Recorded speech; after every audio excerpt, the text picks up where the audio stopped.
Although the French coined the term Art Deco, they certainly didn't have a monopoly on the style. And great examples of Art Deco exist from all around the world, from all sorts of places, even Spain. And Lot 92 is one of the best Spanish Art Deco posters I have ever seen. In a way, it's kind of humorous. The artist of the poster is mostly known for the political propaganda he did during the Spanish Civil War. Images which certainly had a far different tone and a different theme to them. But for this store in Barcelona, Beristain, the artist designed 3 different posters advertising elements of what the store sold. The other 2 posters, one advertises luggage and travel goods. The other one advertises rifles and other hunting paraphernalia. And this poster is advertising exquisite and luxurious Dunhill smoking products, whether they be lighters or cigarette holders. And in just a classic, wonderful, geometric, stylized way, the artist captures all of the luxury, captures all of the sophistication, really captures the essence of the aristocracy of the people who are using these products. A great poster for anywhere in the world, and truly a masterpiece from Spain. Out of fear of sounding like a broken record, I'm a little hesitant to say how one of the great things about my job is that I am constantly coming across images that I have never seen before, and images that I can't account for, images that I don't know exist through any records in any textbooks or in any catalog. Lot number 106 is just one of those images, something I couldn't even imagine existed until I actually saw it. It's for a bar in the Palais de la Méditerranée in Nice, which is one of the most fantastic Art Deco buildings that was constructed along the Côte d'Azur in the Riviera. And it was a bar that obviously had a Hollywood theme. And it doesn't take a rocket scientist to figure that out. The name itself gives it away, but even without the name, the design is so smack on the Hollywood theme, with the film strip running down the right side, and the stylized movie camera, and the actress's head. Just a great, great image for a bar that nobody knew existed, but we all would have wanted to go to.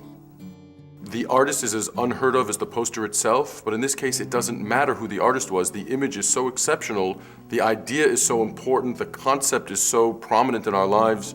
It really is an excellent poster.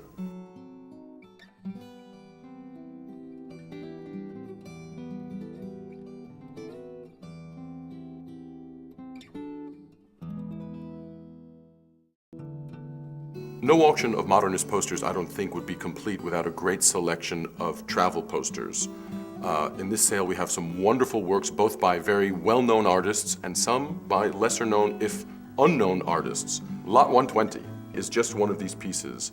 Advertising the Belgian Airways Sabina, it's an artist named Kaiser who up until now was only known, and only slightly known, for designing brochures, sort of timetables and schedules for Sabina, never having been known for any poster designs. And yet here we come across this startlingly Art Deco stylized design for the airline, which really probably represents the height of all Belgian Art Deco. We have the 3 stylized eagles cutting across the wake of a plane, the plane almost leaving in its wake a sonic boom, the circles from which compose the odometer indicating the speed of the aircraft. An incredible image, well conceived, well executed. Even the text at the bottom where it says rapidité, indicating how fast the plane moves. To me, the text looks like it's supposed to represent neon lighting, which in and of itself would have been a very modern thing at the time, adding to the modernity of the design, the modernity of the image, and the modernity of the message. We are so privileged in this auction to have 10 works by the undisputed master of French Art Deco, if not world Art Deco imagery, A.M. Cassandra.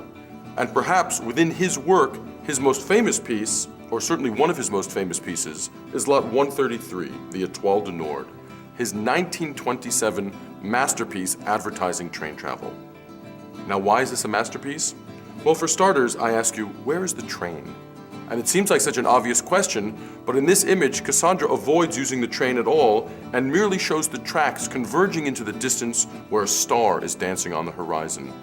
And for some reason, this truly poetic vision of travel works wonders. And in order to really use the imagery to its full extent, Cassandra has pushed all of the text to the outside of the image and grouped it very methodically and very geometrically both around the sides and at the bottom, giving him as much room as possible to create these converging rails that disappear into the distance. An absolute masterpiece of design, one of the most iconic of all Art Deco images, and truly a classic poster. Lot 147 in many ways represents the perfect trifecta of a poster. Advertising a 1934 basketball championship in Argentina, the poster is a glorious ensemble of sinuous Art Deco design showing a player leaping up to put the ball into the basket. Now, what makes this unique on 3 different levels is the following. First, it's very rare to find any poster at all pre-World War II relating to basketball. In fact, this is the only one that I'm familiar with. It's also very rare to find posters from Argentina. Not impossible, some very famous artists work there, but certainly posters from Argentina are much less common than, say, posters from France or posters from Germany, even posters from America. Thirdly, it's extraordinarily rare to find any good Art Deco sporting image. So here we have a basketball poster from Argentina designed in a pure and wonderful Art Deco style. In fact, one other thing, I've never seen this image before. So in addition to it being so wonderfully designed and so rare on such an obscure topic, it also is extremely rare in the marketplace. This is the first time I've ever seen it come up for sale. Having said how rare sports posters are, Lot 148 is just another excellent example. This one from 1942, also from South America, coincidentally from Uruguay, a wonderful image for football, what we call in America soccer. This for the South American Championship.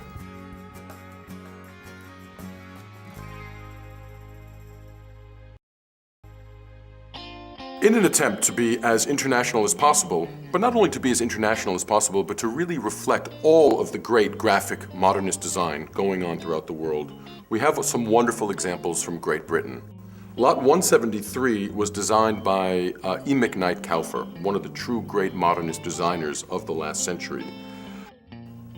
Designed in 1927 for the London Underground, this poster exemplifies several important aspects which I'd like to bring to your attention.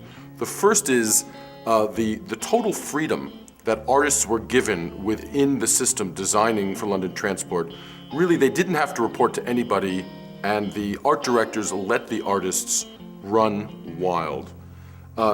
Most interestingly, I think about this poster, if you look at it carefully, it's improperly punctuated.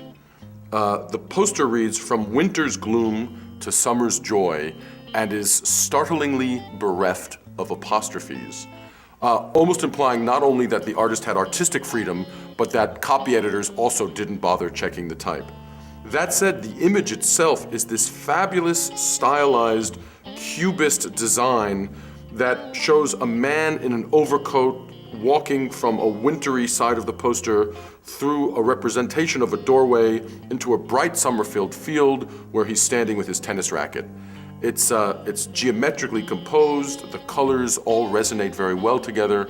It's a great example of Kauffer's work, almost vorticist in its design. The image is just a startling melange of geometric shapes and images and colors and vague representations either of a snowy street or a hazy sky.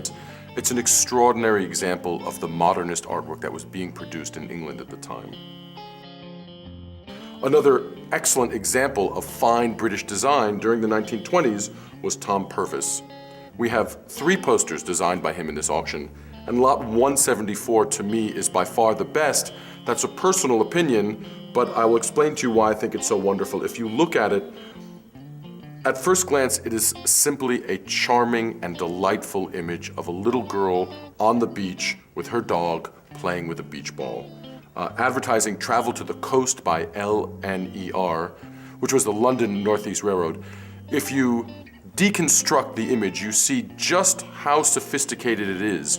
And curiously, I use the word sophistication because the poster appears to be anything but sophisticated. As simple an image as it is basically formed out of what appear to be cut out images glued onto the page.